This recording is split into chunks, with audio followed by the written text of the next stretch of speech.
Bismillahirrahmanirrahim. Assalamu alaikum. You're watching World Today and I'm your host, Omer Khalid. But a spate of allegations, a spate of different statements that have been emanating from the United States since President Trump took out his policy for Afghanistan, for the region, way back in August. Since then, time and again, we hear from the US side that Pakistan is not doing enough. This repeated stance of Pakistan to do more.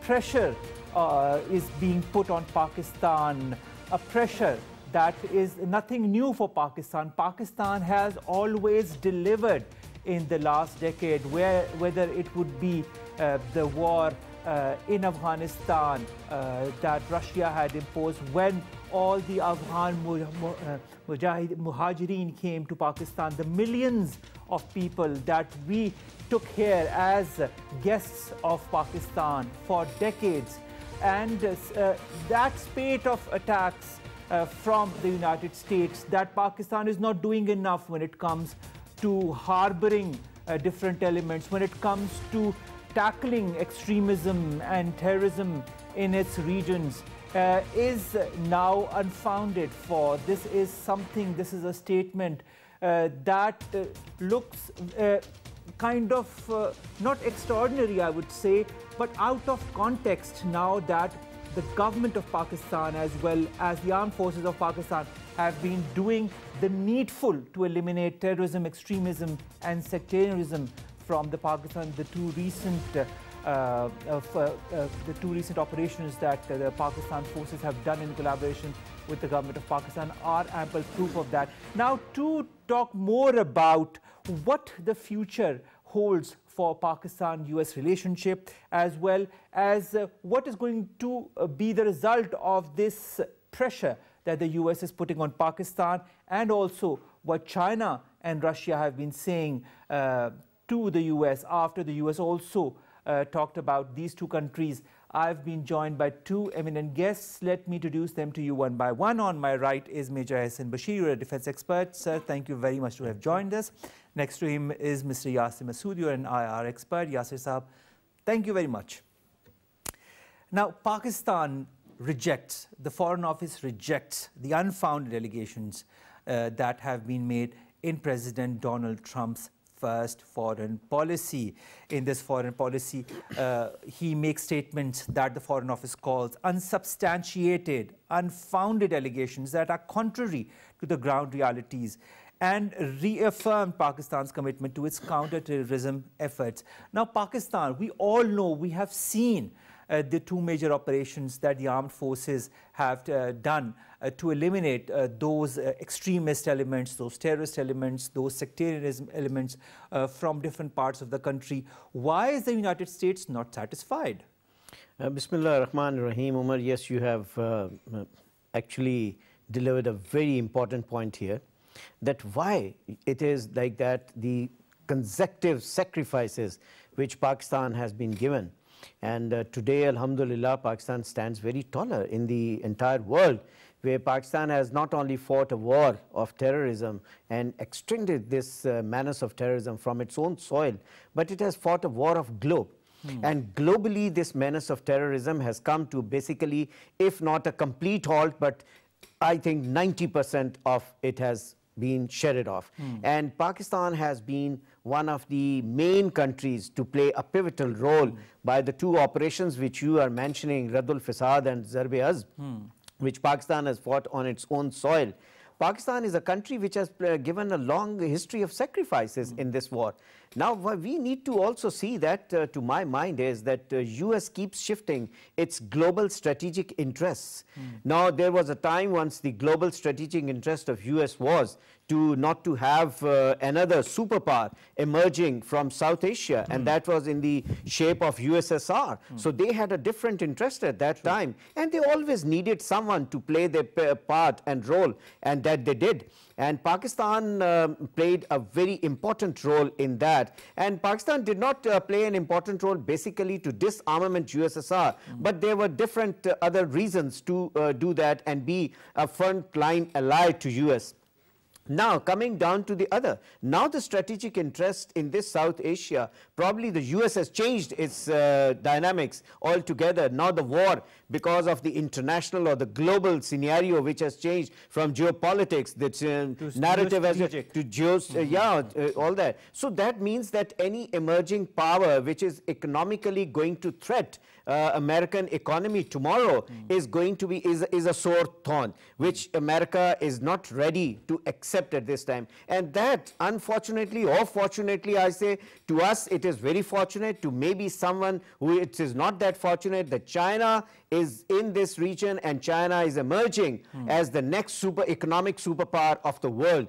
And Pakistan, again, is out there because of its strategic importance, which Pakistan earlier is, and Pakistan is a history where Pakistan is located. Pakistan is again a part and parcel of this China. Then why is the US being that sore thorn in the relationship between the two countries, and also in Pakistan emerging as a developed country from a developing country? What's the reason? Why have such apprehensions about Pakistan, despite Pakistan having delivered time and again? They have got no reason to actually stay and prolong their stay in Afghanistan.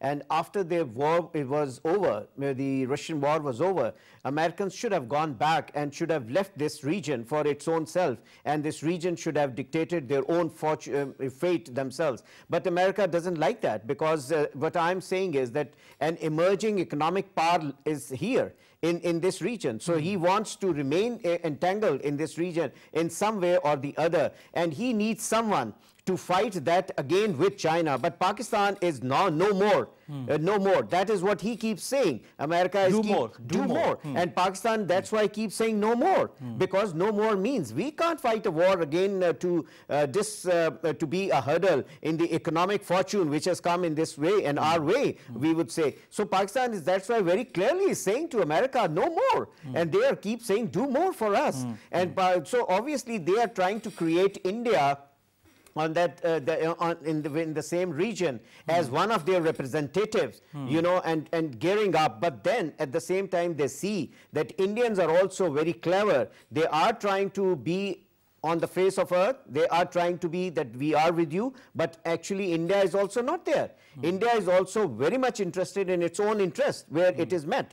India is looking forward to, if India tries to be on the left of these two superpowers of this region and tries to set himself away from this region, then he is going to be left away. And the same fate which Pakistan has met on the hands of US is tomorrow is going to be the fate of India as well. That's the reason that India is not launching its two-division force in Afghanistan today. They are not going there. The boots are not there. What they are trying to do is they have changed their total dynamics of being their presence in Afghanistan by, you know, getting down to building of hospitals, building of roads and all that. But still they are not likely to win over that hearts and minds of people which have lived in Pakistan for such a long time. We've got a natural alliance with Afghanistan, with Iran, with Turkey. We share the commonalities, so much of us. India even shared those commonalities. There's a huge population, Muslim population in India, those who share the same commonalities. So basically America is the one only which is totally now on a side and is being looked into as a foreign invader. Very, very interesting that US is slowly being isolated. Now, Yasir Saab, you saw recently in the United Nations Security Council, 14 out of the 15 members voted in favor of the resolution for Palestine, for Jerusalem not to be considered the capital of Israel, and only one country vetoed this resolution. That was the United States. Now, Ahson, Bashir Saab also talks about the US slowly being singled out. In this whole scenario that is being played in the subcontinent, is the United States saying the words emanating from the Indian side as far as accusing Pakistan is concerned? And B, if India is really not as pro-US as it seems to be, what is going to happen in the years to come? Bismillah ar-Rahman ar-Rahim. Omer, it's a very pivotal and a very important question in the sense that it dates back to the history as well. So we have to turn the clock back to history we need to realize and understand that there was a time when there was unipolarity. Then it was multipolarity. Now the time is of multipolarity. So, and that's where I think United States of America, they wants to drag back, they wants to shift this multipolarity to again unipolarity. Because in multipolarity, in multipolar world order, different states, they share economic growth, they share their fortunes together, and that's how they work on different issues, so that they can through multipolar world order, they can resolve the issues as far as security and economic strength is concerned. You see, and that's where there is a common perception regarding Jerusalem or regarding, in Afghanistan, whatever is happening.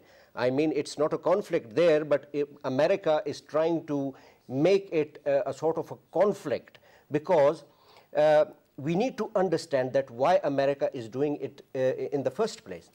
Because they believe, Americans believe in zero-sum game, which means that your loss, you lose and I win. And China, as an emerging player in the world, is doing the antithesis of zero-sum game, which is like win-win cooperation. And you live in prosperity. Omer project, that is one of the biggest projects in the world at this moment. Belt and Road Initiative is actually for the prosperity of the neighbors and near neighbors, and more than half of the world is in the fold of BRI now. And that's where it is hitting the most to the US, because by all means, they want to confront China, because China, US sees China as a threat now, including Russia. They are out of the Cold War now, but this is another kind of a war. And that's where the US has always, if we look back at the history, they always created wars. They always created gulfs between the states, and that's how they manipulated and captured the resources, and that is their tactics. They want to repeat the same episode in our region as well. And that's where there is no logic, there is no rationality of US stay in Afghanistan, and they want to prolong their stay. Time and again, they are keeping Pakistan as a scapegoat. They're looking for excuses. And every now and then, we are coming up with rationality that, look, what we have achieved through war on terror, we have unprecedented sacrifices, not through military personnel, but the whole nation stood against it. And yes, now it is an epitome for the whole world now that nations can rise from the dust of ashes and they can prove themselves, which Pakistan did already. So there is no question of do more. I mean, this is a hackneyed term for Pakistanis as well as for the rest of the world. It is for them to do more. It is for the international community. It is for the regional players to do more, to help Afghanistan, to help Pakistan. Because you see, we are out of that phase now. The extremism and terrorism is almost behind us now. So we have gone through hard phase. Now, if we compare that US is they are going for veto against in Jerusalem, and they have already did that. Now, it is a kind of conundrum we need to resolve. We need to wriggle out from this. Not only Pakistan, but the whole Muslim world and probably the whole world, because all eyes are set on US. That look what kind of Trumpian policies are emanating from there. And that's why, as you just mentioned, that US is singled out. It is beyond any shadow of a doubt. Being singled out, yes. Yes, it is beyond any shadow of a doubt because of their policies. And look, I tell you one thing which is very unique in the history of human mankind, and that is about the Chinese history. China is only country under the sun which has progressed and which has achieved this economic strength, not through conflicts, not through wars, but through peace, through win-win cooperation, through prosperity, through mutual benefits. And that is an example for the whole world. All right, that is an example for the whole world. But Ahson Bashir Sahab, I'll come back to the Foreign Office's rebuttal as far as Trump's foreign policy, the first foreign policy that he announced on Monday is concerned. They say that Pakistan rejects unfounded accusations that belie facts on ground and trivialize Pakistan's efforts for fighting terrorism. Also, that Pakistan has been at the forefront of the fight against terrorism, and its cooperation resulted in the core of Al-Qaeda being decimated from the region.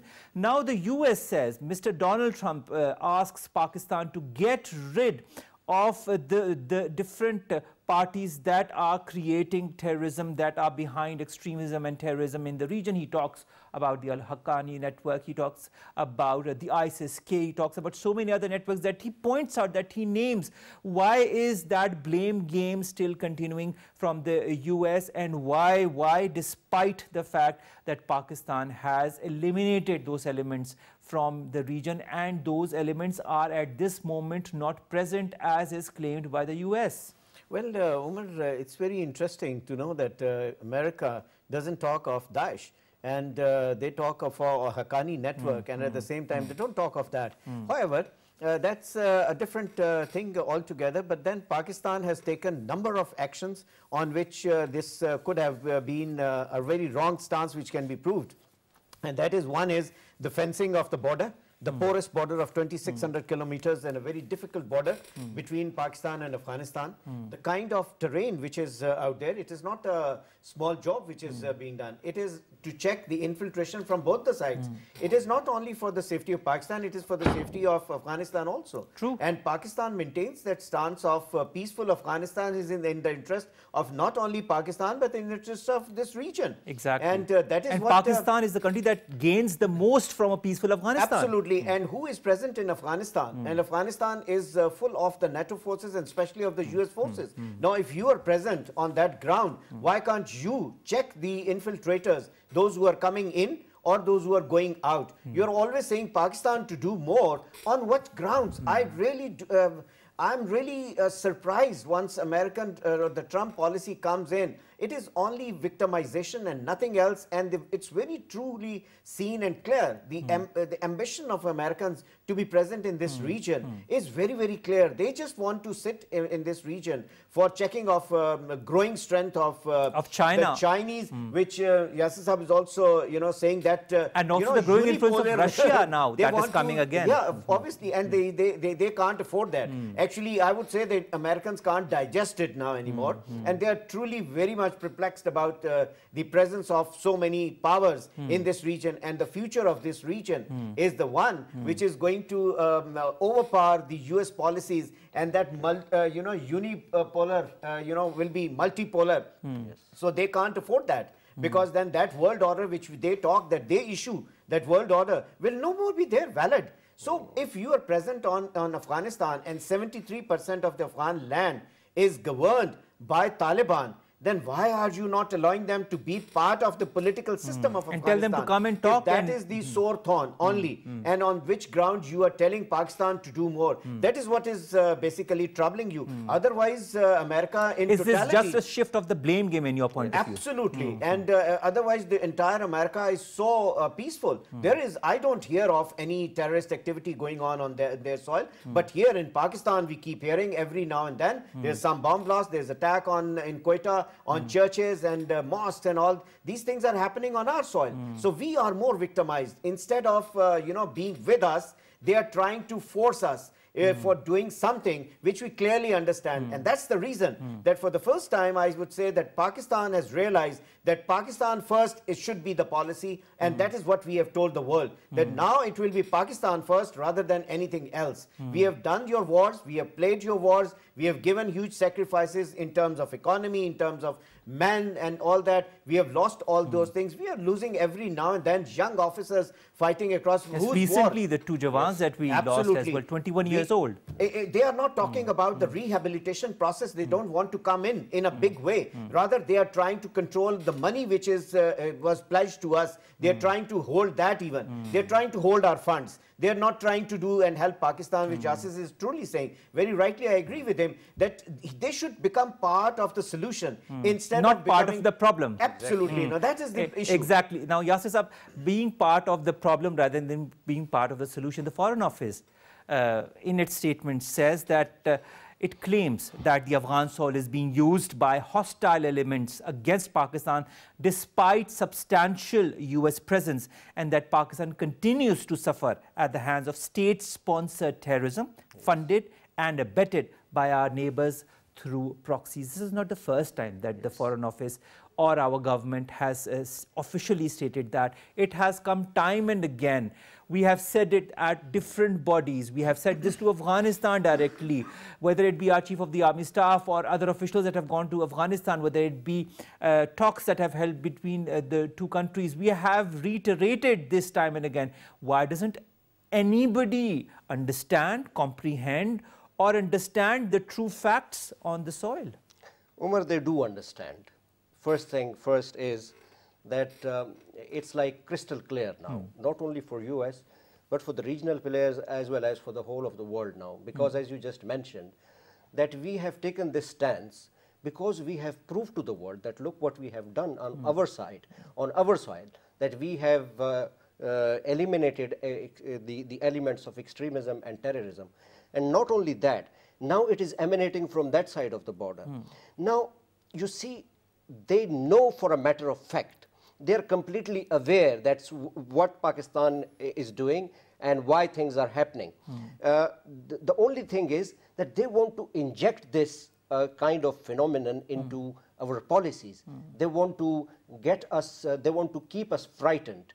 They want to keep us in that frame of fear so that we are, pressurized, so that we are suppressed in spite of doing so much. Now, you see, there are Americans officials which were invited by the Pakistani government, and they have been visited our the land of Fata and to the tribal areas. And when they have seen the settlement over there, like children are playing in the grounds, they're playing cricket, children, and they are going to the schools, and people are living, in serenity, and they are having a happy life. Why they can't go to the other side of the border if they are looking for a peaceful solution? The point is that they are not looking for a peaceful solution. Are they turning a blind eye to it all? Exactly, because it is not in the interest of US. I would rather say that they want to keep Afghanistan in such kind of conflicts because Afghanistan... It suits their purpose. Exactly, because it is at the epicenter of this location, because Afghanistan is a gateway to whole Central Asia. So it looks like that US wants to prolong its stay simply to keep an eye on China's emergence and also to create more fuss, to create more anarchy in this region, because that's in their interest. So if we assume that why they don't understand, they do understand for a matter of fact. They're probably more aware. They understand better than us that how to resolve the issues, why they don't go for political solutions, as my senior colleague just mentioned. And we have been saying this time and again now, that peace in Afghanistan is in the interest of Pakistan. True. Now, if they want to have a peaceful resolution in Afghanistan, if they want to go for a peaceful solution, the first thing is that they have to take into account, they have to take all the different factions. Now, more than 40% of the land is occupied by the Taliban. They should be bring on the table. And there has to be synchronization amongst different factions so that there should be a uniform policy for Afghanistan, and the same uniform policy would be the policy of Kabul administration, and that would be of the peace and love amongst neighbors and peace in Afghanistan. Peace and love amongst among the different neighbors that Pakistan has relations with, or peace in the entire region. Now, Pakistan says that its proposals for effective border management to prevent cross-border movement of militants and return of the Afghan refugees have not made that much of a headway so far. And on the other hand, a malicious campaign is underway to undo Pakistan's achievement in the war against terrorism. We have seen what Pakistan has done in the war against terrorism. We have been seeing since 9/11. We saw before that when the Russians occupied Afghanistan. Since then, we have been trying our level best. All our different forces, the governments have been trying to work in tandem to eliminate those elements. What's happening? Why is this campaign still underway? Is there some kind of a direct or indirect move to destabilize Pakistan even more, knowing the fact that Pakistan is a nuclear power? Yes, of course, this is a very much important point, and obviously it shows and it substantiates what I was saying earlier as well, that Pakistan is becoming a thorn, a sore thorn in the back of Americans, and they are really getting perturbed on that because of the reason that they want to have Pakistan again in the front and check on China. But unfortunately, not this time, it is not in the interest of Pakistan, and Pakistan have realized that they are not that kind of friends. Those who, after getting their war done over, they just walk away and leave you in the vacuum. What about in 90s, once the Americans, after this war, they left Afghanistan? What was the war-torn country, Afghanistan, was looked after even at that time also by Pakistan. True. And Pakistan paid a very huge price for all this. And they just left us like that. There was a vacuum. There was nothing. Where were they? We were trying to ask them to come and see the situation. But then they just left that their interest had met. And now their interest, strategic interest, the global strategic interest has again developed because of the emerging power and the new concept of One Belt, One Road initiatives, all that once getting momentum on that. They want to check on that. Why can't they really check India? Once we keep saying that Pakistan is disturbed by Indians' presence of having 18 consulates all along our border. Let's talk about India. Now, the Foreign Office also talks about India. It says the US efforts to prop India as a regional power, saying countries should be given such statuses on the basis of their constructive contributions. Also, it says that the violence committed by India in held Kashmir, the ceasefire violations along the line of control, targeting civilians, are undermining the strategic stability in South Asia. Why then is the US still backing India? And as some people or some sectors say that the US is emanating the words that are in fact those that are emanating from India, despite having Gulbashan Yadav, yes, also, and we are letting the Gulbashan Yadav's family come and meet him. Exactly, there has not been even a single statement on that account. That why should it be, there was a presence of a spy, Indian spy, on the Pakistan soil, and that too in the province of Afghanistan, directly, Yasir, linked to CPAC. Yasir, what can you add to that? I mean, this is the biggest mockery, I would say, because you see, we need to explain this term, that constructive relationships or constructive role. Now, when we see India has always been trying to act like a fake hegemon in this region. And as you just mentioned in one of your comments, that India has its own strategic interest in this region and US has separate strategic interest. Now, both are eyeing for their own interests. US is looking for its own interference in this region, which US always wants.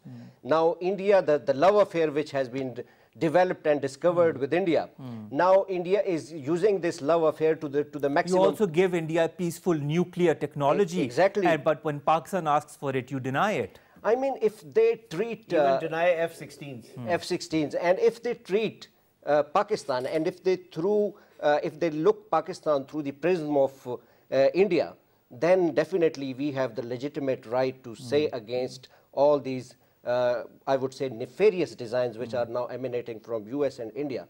Now you see India is creating hurdles. The Indians are using Afghanistan soil against Pakistan. And it is like a fact which is beyond any shadow of a doubt to the whole world now, that how much they are pumping in money. They are pouring in huge funds to destabilize Balochistan. The backing of the TTP as well. The TTP as well. And then US is sitting in Afghanistan. How don't they know that what Indians are doing there? Instead, if they keep a check on India, they're providing and facilitating India to do more. Now, this to do more term is, more befitting for India, because India is doing more. There's and not US a balance is as that far as the relationship between Pakistan and the US or India and the US is concerned. There is a definitive tilt since the last few years that we have seen, and this tilt is becoming even more evident since the last few months. There is a complete, I would say, like a blind eye towards atrocities which are occurring in Kashmir. So US knows for a matter of fact, and there is no mention about that.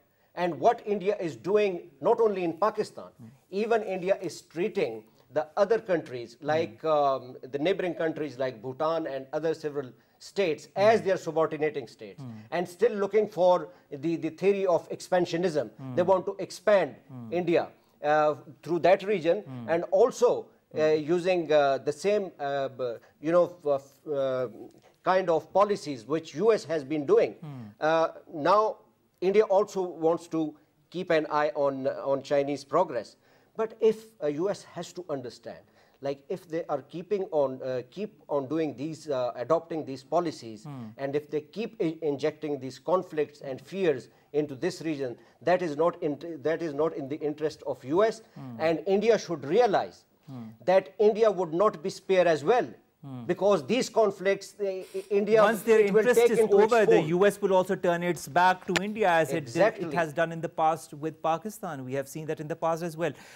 Ahson Bashir Saab, the US in its foreign policy just not only targets Pakistan, but also talks about China and Russia, says that these two countries are global competitors.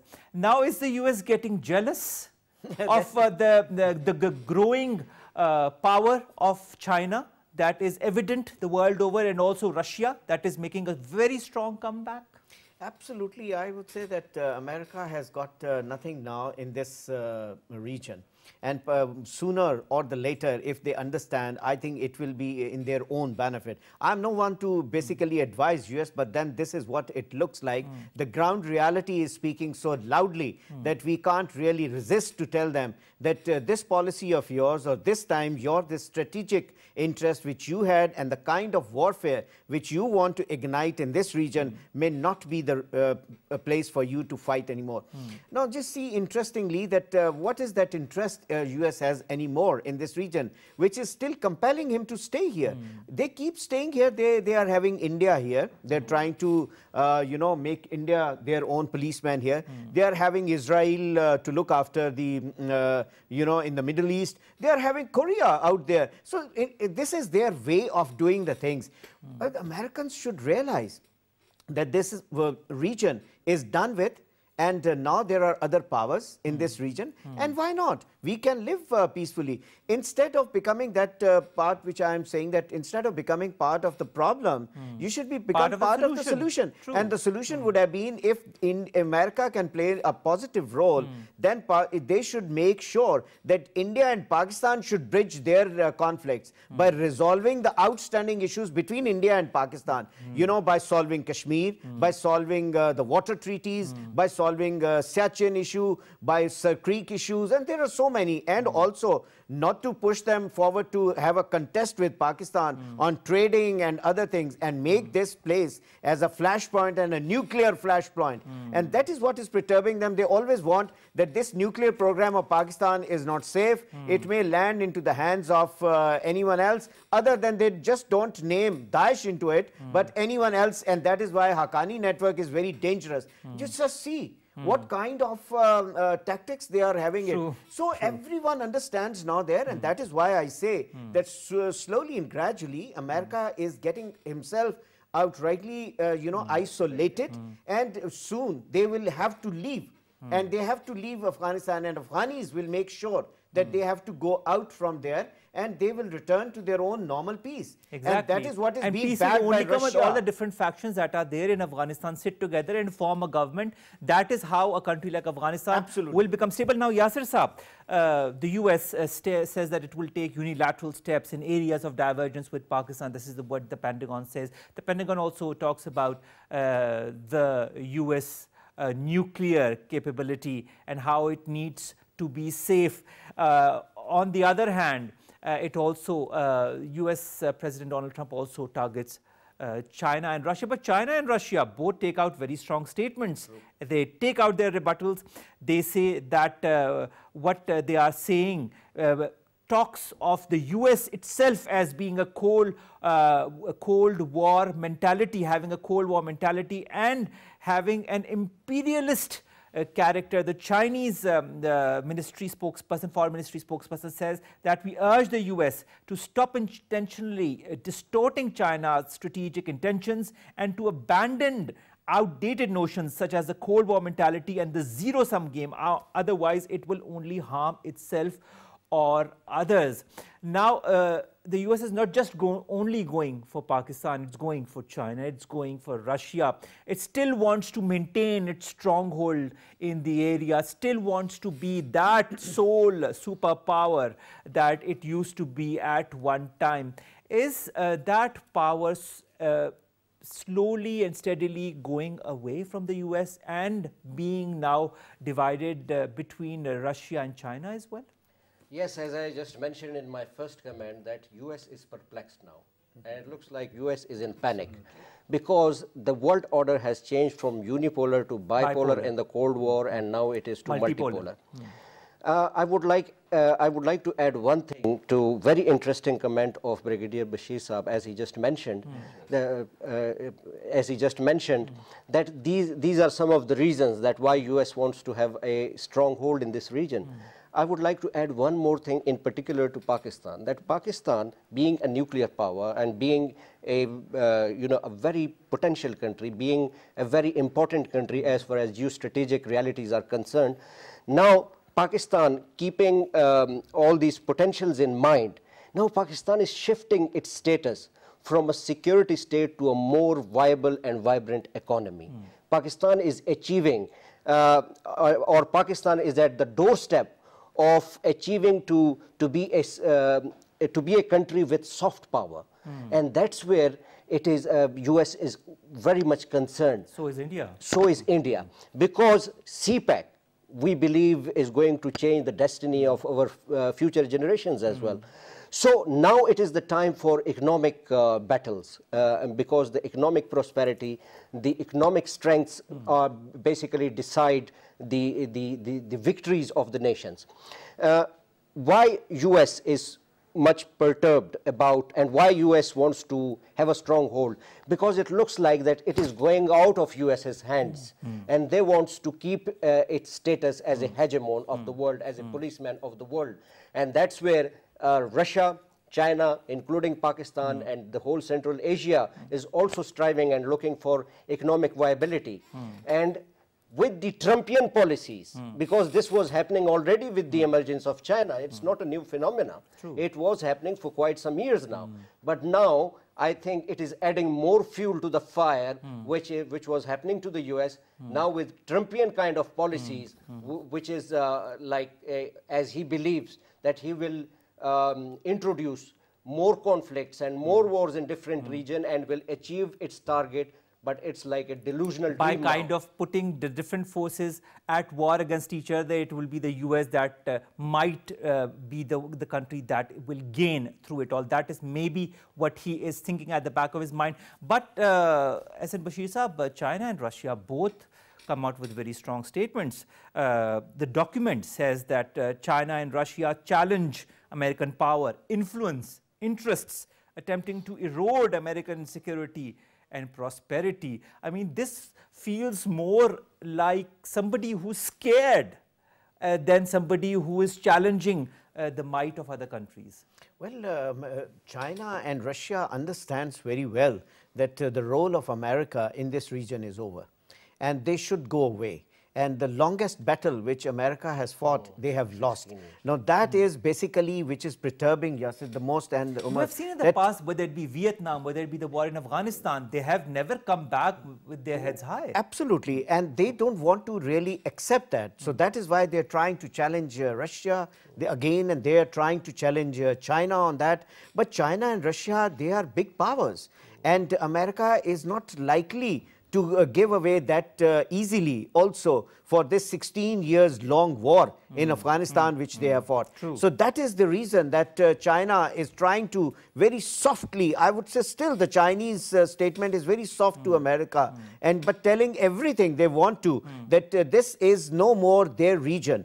It is going to be their region, the Chinese and the Russians region and Pakistani region and the Indian region and the Iranian region and the Turkish region, for which we need to decide for ourselves and our fate. You from outside who has come here is no more valid. So it is basically going to be America who should be no more here.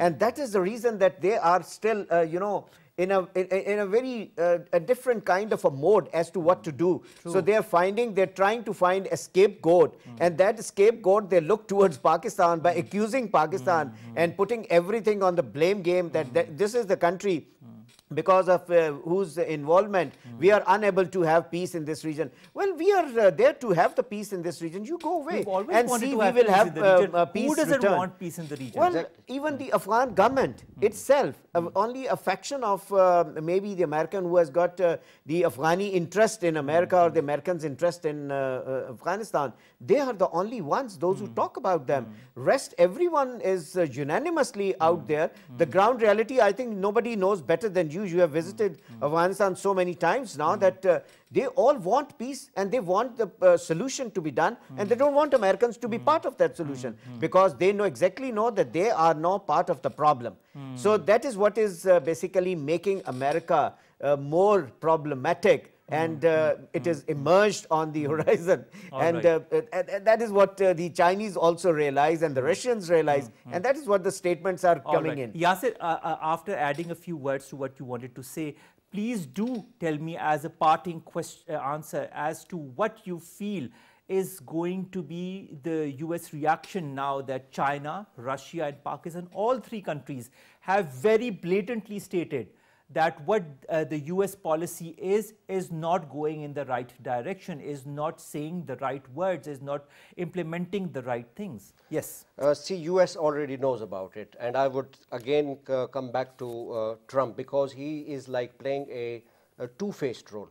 Because in November, when he visited Beijing, he was all hunky-dory, so such good relations between the Chinese president and himself. Even when he meets the Russian president, exactly. I mean, diplomatically, it looks quite fine. Yes, even after that rebuttal, he was a bit more softer towards Russia, and he didn't say anything about the Chinese stance, but see, he knows already, Americans know already, but there is a confusion and chaos in their policies. Because in US, we should keep it in mind that their policies are basically dictated and basically driven from the different think tanks as well. And that's why there is no harmony in their policies. So different stances are emanating time and again. So they need to realize that they have to come up with some kind of logical stance which is equally acceptable to China, Russia and Pakistan as well. See, we don't want to have a bad relations with US, and why would we? And we need to have peace in Afghanistan.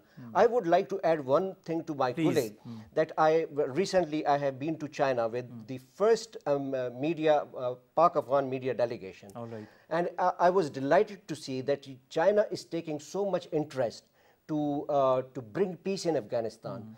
And there is a growing realization in Afghanistan, in Afghans youth now, as well as in Kabul administration, that who is the real enemy, who is injecting all this menace into into our country, and who is going to fill that gap, which is going to be after the once American troops pulls out from Afghanistan. All right, Yasir Masoor Saab and Major Ahson Bashir Saab, thank you so very much. We're a bit short of time. You could have continued the conversation for another hour or so, because it's a very interesting build-up of events that is happening, especially from the statements that are coming from the US side. But as, ladies and gentlemen, my guests have said, there is confusion, there is chaos in the policy.